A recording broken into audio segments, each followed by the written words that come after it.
Hello, my dear students. In today's class, we will discuss about what is meant by macro. In the previous class, we have already discussed about what is meant by microeconomics. Okay.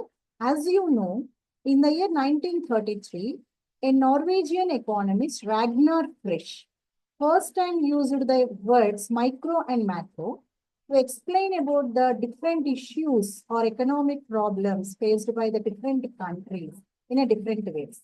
Because different problems requires different types of solutions. That's why microeconomics gives the solutions to the smallest problems or small problems. Macroeconomics deals with the large problems. So the word macro is derived from a Greek word which is known as macros, M-A-K-R-O-S, macros, which means large. So macroeconomics discuss about the economic behavior of aggregates. Aggregates is nothing but totals. Totals means what? It deals with the overall development of a country, overall progress of a country, overall growth of a country, overall obstacles faced by the country. That means what? It studies about the physical development of a country and the psychological development of the people of a country. So macroeconomics deals with the total development and progress of the country. Actually, the macroeconomics was popularized only during the Great Depression. So in 1930s, the world faced greatest depression. Okay, so in that depression only, everybody started thinking about the intervention of the government in the economic activities of the people. In that time only, J.M. Keynes, a famous economist from England, wrote many books regarding the macroeconomics.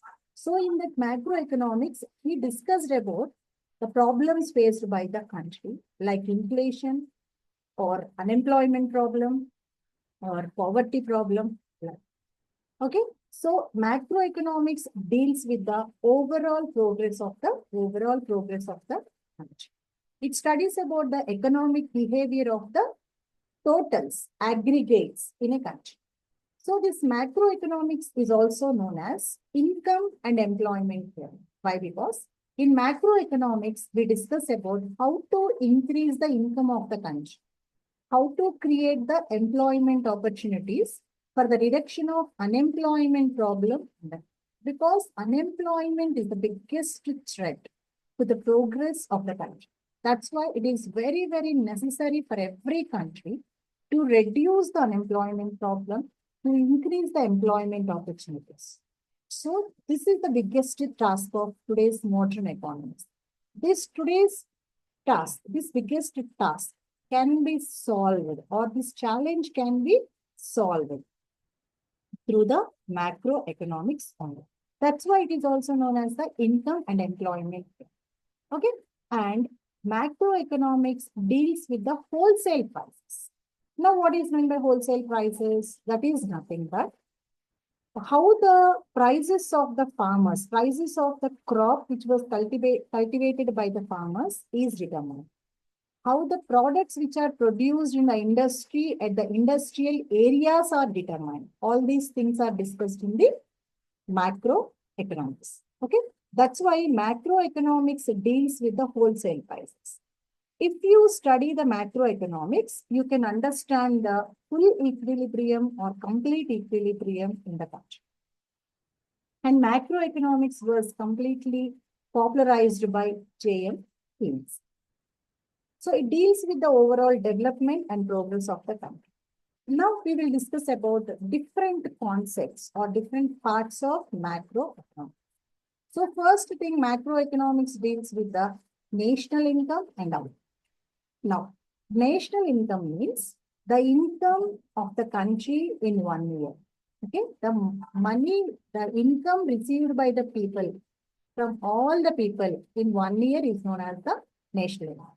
This national income determines whether the country is a developed country or a developing country or a backward country. So on the basis of the national income only, we can estimate the overall progress of the country. That's why national income is studied in the macroeconomics. What are the concepts of national income?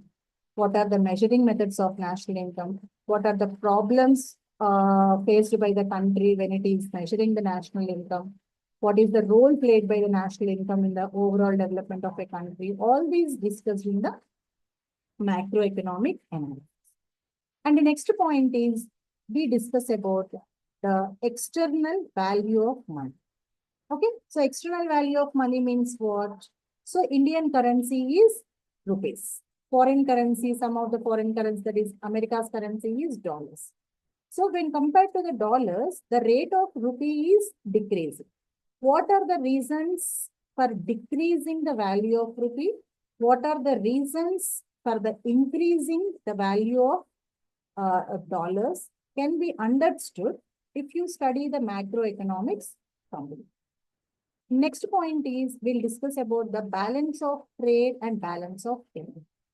Balance of trade and balance of payment is a statement where the transactions, where all the international transactions of one country with the rest of the world are recorded. That means it has the exports of the country and imports of the country. It is very, very important to understand that always exports must increase the imports so that it can maintain the foreign exchange, so that it can develop. So it is a part of macroeconomics.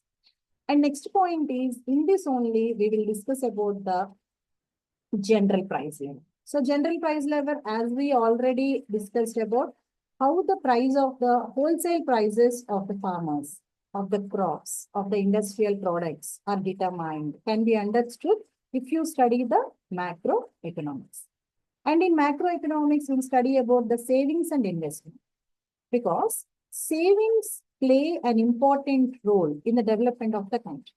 So savings and investment is done by the Indian financial system, where there will be banking sector, where there will be insurance sector, where there is money markets, where there is capital markets, study about the Reserve Bank of India, study about the commercial bank, study about the insurance companies, study about the Stock Exchange Board of India. All these things will be covered under savings and investment. More savings, more investment, more industries, more employment, more development, and also more progress. So savings are very, very important in economic development. So how to increase the savings capacity of the people can be discussed in the macroeconomics.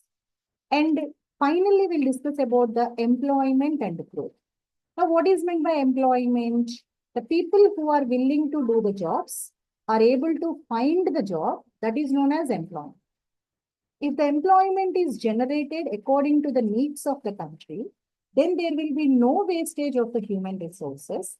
As a result, prompt development and progress can be done in the country. Okay, so these are the factors which we will discuss about in the macroeconomic analysis. Okay, so first one is national income and employment, external value of money, balance of trade and balance of payment, general price level, savings and investment, employment and growth. So overall progress of the country can be understood with the help of the macroeconomic analysis. So macroeconomics is nothing but it is the combination of all the factors. So we are discussing about the totals. So study of the forest is known as macroeconomics, and study of a tree in the forest is known as macroeconomics. Hope you understand what is the macroeconomics. Thank you.